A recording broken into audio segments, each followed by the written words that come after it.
Before the village woke, Tomas stepped outside and did the only thing he knew to do when his own strength felt exhausted. He prayed, "Lord, you know I've tried. You know what my family needs. I don't ask you to make me rich. I only ask for the chance to work. Give me strength for whatever work you place before me. Give Maria what she needs to care for Daniel. And when I become afraid, remind me that you have not forgotten us." Tomas opened his empty hands. "I have nothing left to offer you except these hands. Use them, Lord." Tomas had asked God for provision. The answer did not arrive as money. It arrived with the sound of an engine. A rebuilding crew needed workers. 10 men, no more. Tomas looked toward the truck, then toward the morning sky, and he ran. Sometimes provision does not remove the struggle. Sometimes it opens a door and asks you to walk through it. Tomas remembered his prayer. "Use these hands, Lord." So he did. He carried. He lifted. He shoveled. He worked until sweat soaked through his shirt and his arms began to ache. The supervisor finally asked, "Why do you work like somebody's waiting for you at home?" Tomas smiled. 2 people are. For Tomas, every board he lifted was food for Maria. Every hour he worked was another day Daniel might not go hungry. At the end of the day, Tomas finally held something he had prayed for: wages earned by his own hands.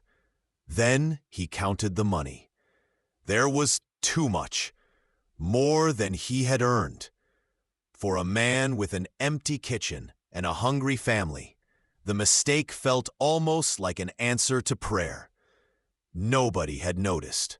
Nobody was asking for it back. And once again, Tomas heard the most dangerous words desperation could whisper: "Nobody will know." Tomas knew exactly what the extra money could buy: rice, food for Maria, something Daniel might need. He could already imagine carrying those things home. But the money was not his. Tomas turned back. "Sir, you gave me too much." The supervisor counted it and stared at him. "You could have walked away. Why didn't you?" Tomas thought about Daniel. "Because my son will someday learn who his father was." Honesty had cost Tomas something his family desperately needed. But some things he was learning were worth more than money. The supervisor took the extra money back and simply said, "Thank you." No reward, no bonus, no miracle.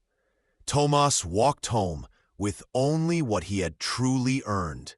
He passed food he wanted to eat and bought instead what his family needed most. When Maria saw the rice in his hands, she smiled. It was not much, but every grain had been earned honestly. Tomas was beginning to understand that divine provision was not always abundance. Sometimes it was simply enough for today. Tomas returned the next morning, believing his decision had changed nothing. He still had the same job, the same wages, and the same struggles waiting at home. But Tomas did not know that someone had been watching. "Which of these men can I trust?" the project owner asked. The supervisor looked across the site. His eyes stopped on Tomas. "That one. Sometimes integrity does not reward you immediately.